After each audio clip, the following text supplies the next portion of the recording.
Hello, everybody. Welcome to the first edition of the Good Game Podcast. Today with me, I have Kenny, Hunter, and Caden. Say what's up, everybody. Hello. What's happening? What's grilling, Valen? And so today we're going to be talking about things that are in relevance to today's society. Is that how you would word that? Yeah. I don't know. Maybe But more like community. Yeah. First, I think we're going to start off with the police brutality incident that's been going on. Okay. Any first thoughts? I'd like to point out that I don't think it's police brutality. I'd like to go more with ghetto brutality or mentality that they are in the right 100% of the time, but I don't know how fair that point is. I don't think you need to be throwing the word ghetto around like that. Oh, shut the fuck up. Social justice warrior McGee over here, son. okay.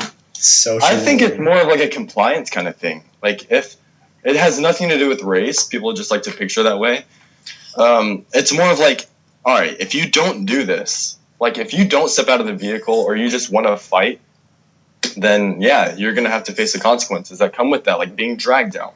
People like to call and throw the word oppression around a lot, which I don't think is fair. Okay, Go ahead. There have been obvious cases, I think, where we can see police brutality. Like there have been like videos where like police just like pointlessly beat people with like batons and stuff like that, like out of like anger or spite for the race. But a lot of times I think police are misjudged for their actions. I think that they reveal or they withhold some parts of the truth in order to make police look like criminals. Especially through like social media today. That's pretty easy to do. See, I mean, that is a fair point, but I mean, we have to look at the facts here. There is a problem in America with it. There are most of the cases. I agree. It is compliance, but I mean, there is some truth to the brutality aspect. Yeah, but I mean, there is this thing that's going around, generalizing. You know, it's stereotyping, saying all cops are bad. Same thing with black people. Not all black people are bad. There's just these certain people like to generalize, and these certain people like to represent a certain race or, you know, what would that be called? A job, a cop, you know? Yeah. I don't know. I think it's a lot of generalizing, like saying, oh, all cops are bad because of one person's actions. Same thing with a black person, you know. Oh, they're bad because one person robbed a store. It's not fair. Yeah. I'd also like to point out that it seems like every time there's like a riot or like there's some sort of like uproar in the police versus Black Lives Matter community, there's always like people like handing out free hugs or whatever, and then like you see the police hugging the black dude and it's like, oh, that's so sweet, you know, but it's like, yeah, that's just because like we see this like influx of like emotions and like feelings for everybody, just because some homeboys like broke in a store and stole some stuff and called it protesting, you know, like. Yeah, it's rioting, not protesting. See, but you're going to have underlying people like that. I mean, you're going to have it in almost any situation. But the majority of them, like for case Charlotte, were peaceful protesters, but you do have those few that take it to the extreme and make it a riot. Exactly. Like, what are you earning out of breaking into stores? And, like, is that really teaching the police a lesson? You robbing people and destroying things and vandalizing your own city, it's honestly just stupid. It's so stupid. It's not helping your case anymore. Did you have something to say, kid? No. Okay, cool. Alright, what's next on the list there, Hunter? Clown epidemic that's been going on recently. Okay. Oh, these clowns, boy. They everywhere, son. I tell you what, son. They're about spooky as a doozy. Okay, so I have a bit of a personal experience with this, low-key. It's like, in my class, there was this kid, he's a year older than I am, but he was like, dude, I'm going to, alright, whoever's opening, like, a chip bag or, like, poking a hole in their Capri Sun needs to stop. No, somebody's fucking pouring Tic Tacs in a fucking bowl. Okay, he said that he wanted to dress up as a clown and like go drag a sledgehammer around. I think it's just a bunch of like teenagers who thrive on people being like scared or like I've seen like cases where that's really all it is. Like people are freaking out like idiots right now. Any video you've seen of like a clown like getting chased off by like a dude or something like that clown always runs or that clown always gets his ass beat. It's not like I haven't seen because they just want to scare people. They're not there for the confrontation. They're there to see people run and get epic pranks, bro. You know? Yeah. So I mean, they don't want to be confronted. All I'm saying is that if you come around where we live, I'm not gonna throw this out like our name or anything, but if you come around where we live, and we're in the sticks, all right, we're in the sticks of North Carolina, the boonies, the deep South, you will get shot. Like it's really stupid. There's nothing you can really do. There ain't nothing Just to her, son. do it. Yeah. It started out like as a serious thing, but if this was a serious thing, honestly, I think the police would have been on this case like like way before it gets out of hand. Like all these clown videos you're seeing, bullshit. The original clowns that people were seeing in the woods and all that, I never got like into all that, so I didn't know what really happened. But there was real ones that I heard about, and they obviously got by the police. Yeah, if it really turned into a threat and it goes against like the safety of our children and things like that, even though we don't have kids since we are kids, I think that I'm a young adult. Yeah, a young adult. I apologize. I feel like it would actually, like, police would actually get involved in this. You know, clown lives matter, and I think that they're being oppressed. So. Yeah. Well, the cops don't have to do anything because even as it is as a prank, they're already getting beat up and stuff, and that's sending a message to the other pranksters. So the cops really don't have to do anything at this point. I saw a video of like two clowns like walking down the street, and then like two Range Rovers pulled up and straight ate the clowns. And like if that doesn't go to show that it's an awful idea because you don't know who you're gonna encounter, like I'm not laughing at the story you just told. I don't think you know what you just said. No, I know what you said.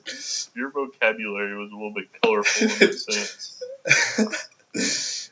No, they just, like, if they think they're going to continue to run into, like just scare, like, white girls who, like, just went and got their Ugg boot friend zone pumpkin spice lattes, like... Sounds like you have a personal experience on this. No. I'm just saying, like... I'm just saying, like... side of yourself. If you decide to dress up as a clown in order to like just like go like terrorize people, like expect the worst for yourself. Exactly. I do understand the fear of adults with young children who are talking about to be extremely wary on Halloween because there are those lunatics and psychopaths who will take advantage of the situation, and they will. Too far, yeah. See, but that's a small minority, like with the rioters and protesters, stuff like that. There's always a small minority. Like you think if one in like a major statistic. If like 10,000 people out of 340 something million dress up as like or like try to be like creepy ass clowns for Halloween or whatever, like you're gonna have like 10 or 12 people that like try to like murder people or like try to like rape or like kidnap kids, like even though like we've seen it on Halloween, like obviously in the past because it's a time when kids are vulnerable and unaware and they're like running around in neighborhoods and stuff like that. Halloween's always been dangerous, but it's just... I mean... If you think about it, Halloween is a weird holiday. Yeah, you go to door to door asking people for candy. People you don't know. They could easily just be straight pulled into one of those houses, dude. It's sketch. It is pretty sketchy. That's why you go with it. I never thought about that when I was trick-or-treating in my days. I ain't trick-or-treated in like 10 years, Bo. I ain't about that. You know, See, but back to what you were saying regarding the people that would dress up like clowns, I don't think they go with the clown route now that there's a upped, you know. Yeah. Can't think of the word upped. Defenses, for lack of a better term. Yeah. People scared of clowns, so. Yeah, now there's like a target on their head that's like one of the things that aren't going to be used as much on Halloween. But I think that's part of like the draw of it, like the attraction of being a creepy ass clown for Halloween, like scaring people for some. Like, obviously, if you're above like 13, you're not going to go trick or treat for candy. Like, if anything, it's going to be like hiding in your yard, like scaring people that come in. Like, it's just part of the thrill. Yeah, I agree. All in all, clowns are pussies. That's all So I'm you're saying. saying they won't swing on you? Yeah, bet. Okay. So I think this concludes the clown section. Yeah, let's get all washed out. The next thing that we can talk about is the Hurricane Matthew thing that's been going on, which is not a meme, Kenny. Okay. Not a meme. Oh yeah, it is not a meme. Okay, that's my fault. Dude, I saw... feeling the effect of it. Yeah. It's not relevant to me, dude. I live out in the promised land and am not being affected by Matthew. He can show the hands if he wants. Okay. Hey, don't threaten him, boy. Didn't the guy die?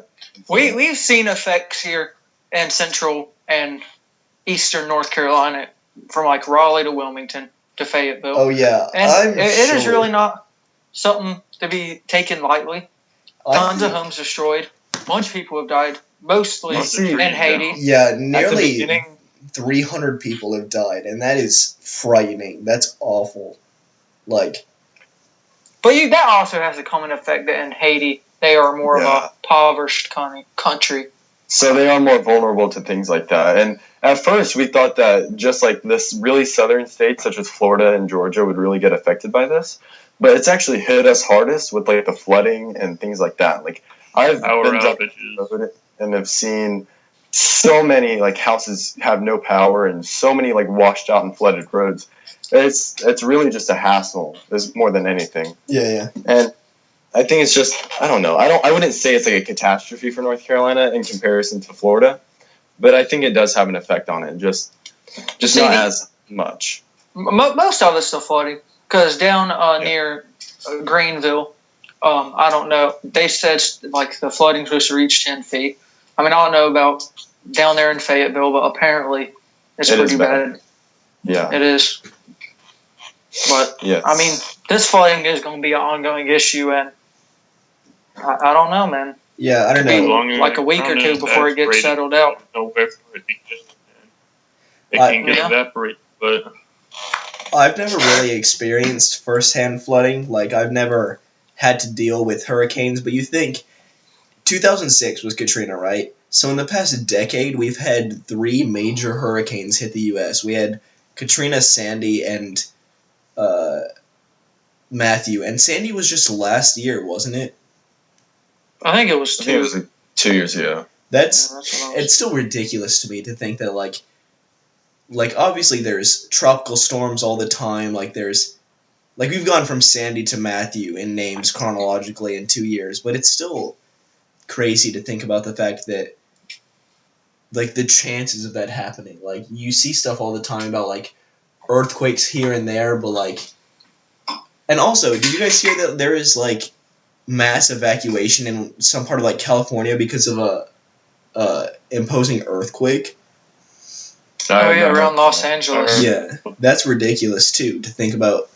Like, nature's brutal, and you can never anticipate something like that. And especially with the population around the country at this point, you're destined to have... It's just something you have to deal with. Fatalities, yeah. It's not something that I guess it's always been like that. You know, there's never really been like a time where you can just be 100% prepared. There's always going to be those imposing threats. Yeah. That really affect you. Like, we always think as humans that, like, we're at the top of the food chain and that we're above nature, like, we're indestructible, right? But, like, at any moment, like, we can all get wiped out and have zero clue of it. Like, Mount St. Helens, they didn't know that hoe was finna blow up. Like, they thought that thing was, like, dormant, but, like... Very intellectual vocabulary. Or, like... Intellectual. Like, it is... in like the millions of a chance that like we haven't been hit by a major meteorite or like a asteroid or whatever since human development. Like it's bound to happen at one point, and at this point we're far enough into the future that like we have like IBMs or like missiles that are supposed to be able to destroy meteors, but we still can't. Yeah, we could see it coming from like when it's supposed to hit us like 4 years away. Yeah, but we With the still can't technology we defend have. against earthquakes, or we still can't defend against tornadoes or hurricanes. Like nature is above all at every single point. Yeah. Yeah. That's just weird to think about to me. It is. That's why I just gotta appreciate what you got, son, and Basically, There, son. fuck Hope you don't get hurt, responsibilities. boy. I just want to live until I die by an earthquake. That's how I'm. All right. What's on the list? Yeah, a little washed out. What's Anyway. it? Or you can I don't think continue anyone's to not screenshot of talk. it. So Well, you just live till you die, and you Die till you live. die till you live. What's in the cyan? I mean, we could talk about the state of rap to Anthem Protests, but I mean, we're kind of on a serious note right now, so we should probably hit the Anthem Protests first. yeah, I agree. The Anthem protest. So this all started off with 49ers quarterback Colin Kaepernick. 49ers represent. 49ers backup quarterback. My apologies. Kneeling down during a game. Is that right? Yeah. Like the beginning of the game, national anthem. Yeah, And he I don't know. Obviously This is you're kind of old protected by your news, First Amendment right. but I think it's still relevant. Yeah, it is stupid. I mean, in my opinion, there's obviously going to be people who go for it or against it, but in my opinion, I think it's stupid. I don't think Yeah, you're I really think it's stupid too. you're teaching anyone anything. It's just more of a disrespect kind of thing. Yeah, I think it would piss me off less. Like I can understand like not looking down during like prayers or like rodeos and stuff like that, but I don't understand like the point of kneeling during the pledge. Like you can stand up and still be against it, but you don't need to just I want to prove a point. I am a a very wealthy African American on a football team in America. I get paid $13 million a year. Yeah, like crazy, totally not oppressed. Yeah, And he decides that but you see, he doesn't they're like America. standing up for the cause in a whole. They're not standing up for them and themselves. But, I mean, America is almost the best you're going to get as far as equality and stuff goes. I mean, of course, there's an ongoing problem, but nowhere's perfect. I would like to Exactly.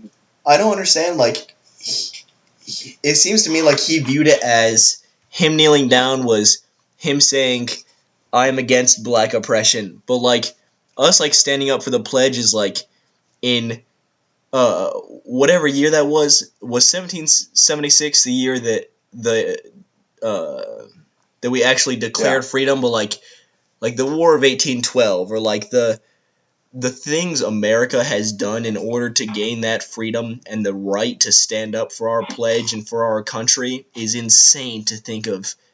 Like, well, it's the same. You can say the same thing for them, kneeling down. Yeah, that's what I was about to make. I mean, yeah, we do have soldiers, and then I think of this, just kind of going off topic a little bit. We do have soldiers saying, "Oh, hey, we fought for your right to stand up," but like on the other hand, they've also have been fighting for the right to kneel down.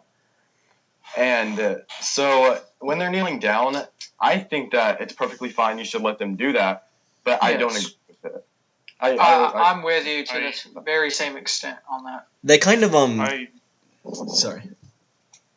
I absolutely hate that he kneels down during the anthem, honestly, because that's just a sign of disrespect in my eyes to all the people that have lost their lives fighting for that flag. For him to kneel down saying, like, hey, fuck you guys, I'm going to do this because of I feel oppressed. And then all the little kids that watch him and are, like, taking that as a role model, that piece of shit as a role model. Yeah, but I mean, it's free speech. You can't do nothing about it. I don't agree with it. But, I mean, the soldiers are fighting for that, America being free and living by the Constitution. So, I mean, he's not doing any harm, but it does feel like disrespect for everything the country's gone through. But I mean, it's his opinion to do, and I mean, there's nothing to be done about it. The whole freedom of speech thing kind of ties into that teacher who decided to romp on the American flag. Yeah. That just triggers me 110% of the way. Like, I'm triggered. Like, you can represent freedom of speech, and for anybody that doesn't know the story, it's just this teacher, Francis, decided that to represent free speech to his students, he would lay an American flag on the ground and just step all over it. Like you're allowed to do that, but you can represent freedom of speech or explain it so many other simple ways. You don't have to go and desecrate the flag. Walk over freedom to just to prove to your students that you're allowed to say what you want to. Didn't he do that shit in Fayetteville too? Yeah, I believe so. And that's what the main fighting point was, that most kids that go to that school in Fayetteville, for those that don't know, Fort Bragg, the biggest military base in the United States, is home there. And almost all of those families are there because of military reasons. So it was not a very smart idea to do. Much better ways to prove it. But, I mean, it's not unconstitutional for him to do. I mean, it's just how he chose to do it. It was done poorly, but, I mean, it's his right to do it. And I don't think it was. Sorry to interrupt, but I don't think it was made to. Prove anything. I think he was just trying to teach a lesson, is what it said on the news article that I read. He was just trying to teach a lesson, saying, this is the freedom of speech. You can desecrate the flag legally and get away with it, even though it is disrespectful. It's protected by your First Amendment. You can't really get in trouble for it. Yeah. All right. I mean, it's disrespectful to go up to a cop and say, go kill yourself, fry the bacon or something like that. But I mean, it's your right to say that. It's actually illegal to verbally abuse a cop in some states. Like, whenever I visited New York City as a kid twice, and I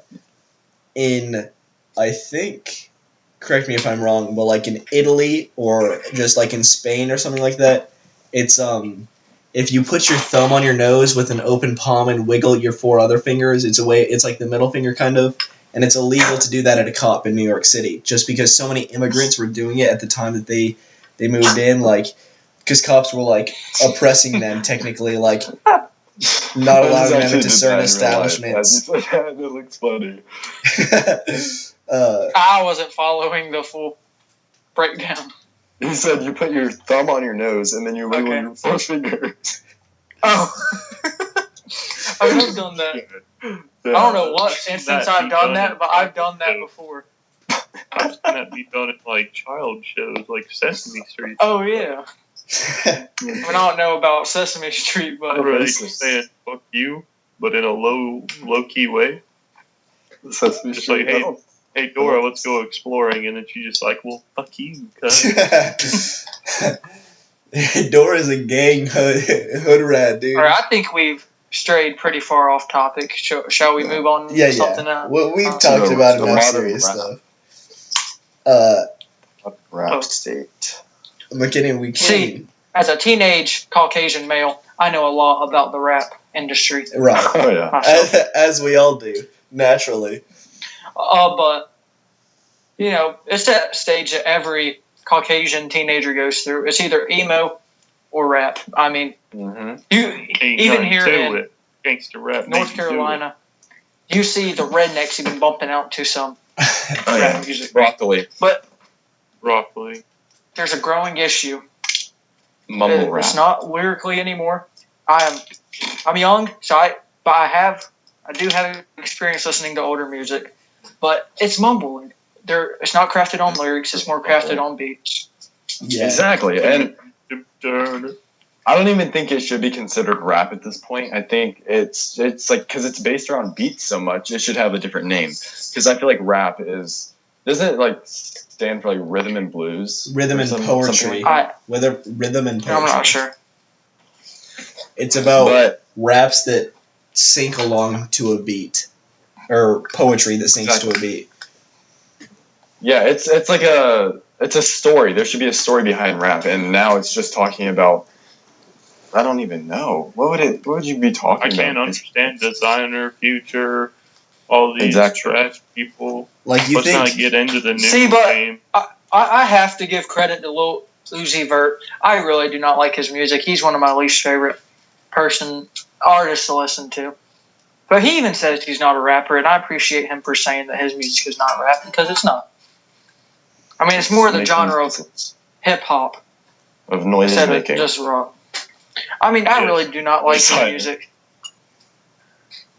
Okay. What about you, Kenny? Any opinions on this? So, like, back in my day, right? I'm going to say back in my day, because that was so long ago. But, like, you think rappers used to be people like Slick Rick, Sir Mix-a-Lot. Okay, I don't know about him. Notorious. What the hell are you listening to? Freaking Vanilla Ice was a rapper. Like, okay, we're not from the 1980s, fucking. So we wouldn't. But like, yeah, I would say Lil Wayne, Eminem. You know, people but I'm like saying those. rap has developed, and I don't think we can necessarily categorize mumble rap as not rap just because it is based around like drops or like the way it's constructed. I think it's still going to be rap because of the way rap is like developed. Like it used to be all about lyrical intuitiveness or like how you portrayed it, and then like it moved to like Eminem and like Notorious B.I.G. like trying to do like fast stuff with like cool beats or like cool Gangster stories. Rap. Yeah, and then like it moved to like gangster shit. More like if you look at like Tyga's songs or like like a lot of it, like they have verses and they have, I don't remember what it's called whenever there's like hooks, like it's not just stories or it's not just I agree. It's not just like they started to put it together as a music program. It's honestly the music of rap has just changed over time. And I think we're just going through one of those awkward stages where no one can really control it, but it's going to pass over in a few years, and hopefully our kids don't have to deal with this shit. Yeah, it's like something you have to go through. We have to accept the fact that... But you kind of have to. We have to accept the fact that... Or those awkward middle school dances. Oh, brother. Man. Oh, boy, that's a... Can I just protrude that I think we should talk about those cringy dance videos after this topic. I have to get some stuff on my chest for that, but actually, I feel like we should do that now. Okay, no, hold on, really quick. I'd like to point out one thing. Why can he make his point? Is that even if rap is now saying a cartoon character's name in a low, mumbly voice and then saying something about a furnace, it's still rap. Like you have to respect the fact. You have to respect the fact that that's just how it's developed, I think. I'm actually cleaning my room as we speak, so. Wow. All right. What about your what point would you like to make about your cringy dance videos? Are you talking about like the kids who do musicallys and stuff? Juju on that beat. The Juju on the beat challenges, the Musically kids. I guess all of that stuff. Musically kids are Yeah, the kids now. I say the kids, but we just the younger generation, younger than us. We're through with that phase. The 10-year-olds and the 8-year-olds that like to make these very sexual and very vulgar and derogatory sayings in the musicallys. I feel like it's disgusting. Yeah, I mean it's funny to see it. When I was 8. I didn't. I feel like but that's just part of how our society has evolved, and I mean there's nothing we can do against it. It's everywhere. Television, music, it's everywhere. There's no guiding it, and with the internet access that we have now, an 8-year-old could find anything they wanted with a click of a button.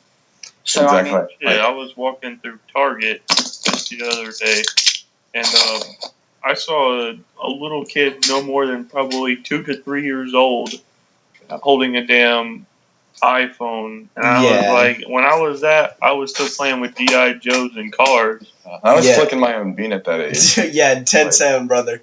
But, like... I know, like, my 6-year-old cousin got, like, a brand new Dell laptop for her birthday, like, a couple weeks ago.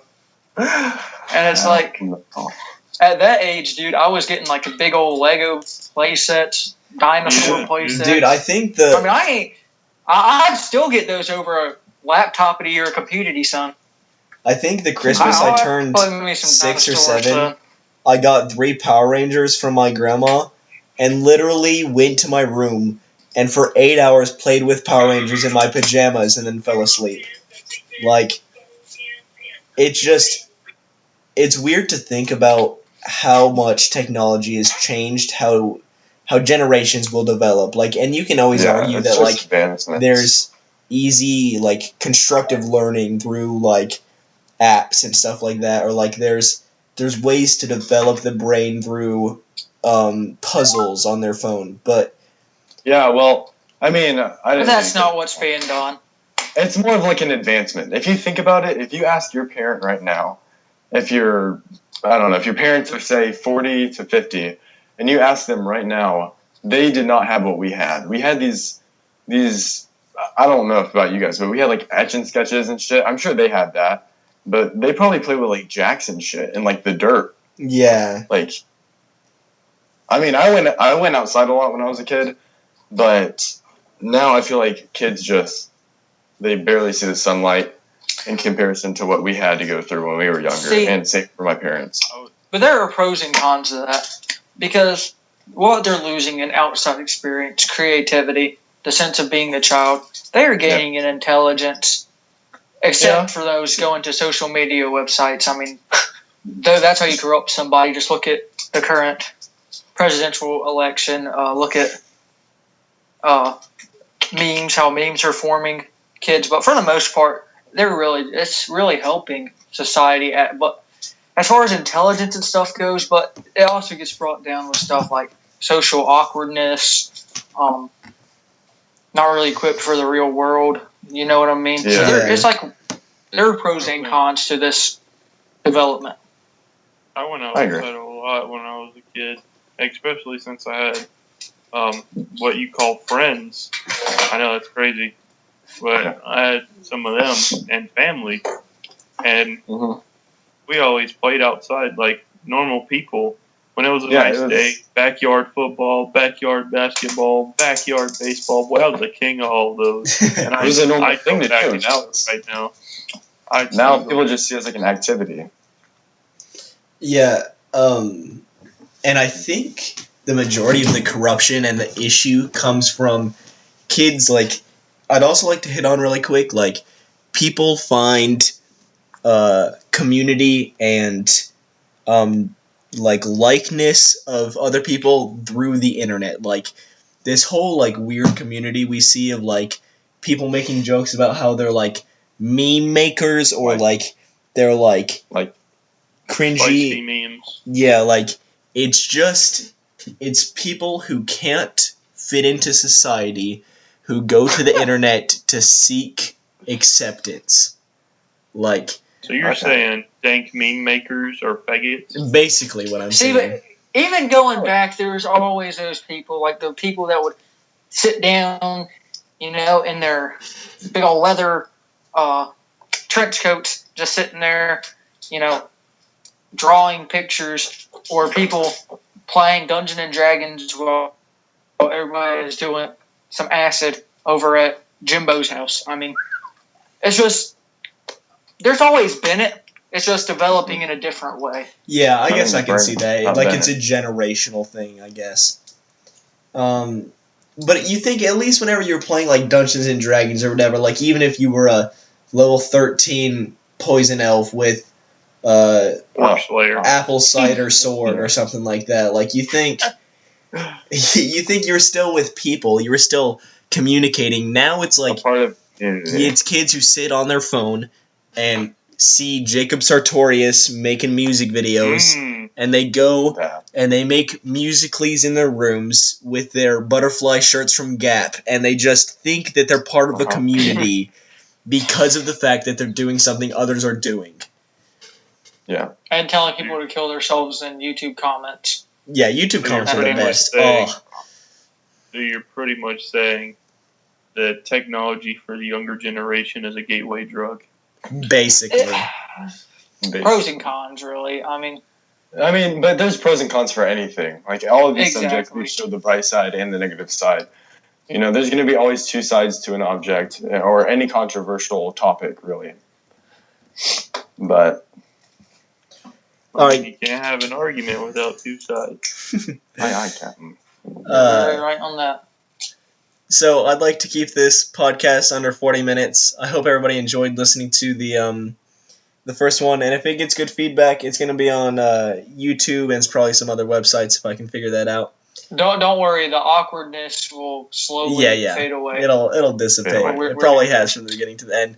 But I hope everybody enjoyed, and that's going to be it for this edition of the Goon Gang podcast. I hope everybody has a great day. And later. Later, bros. Later.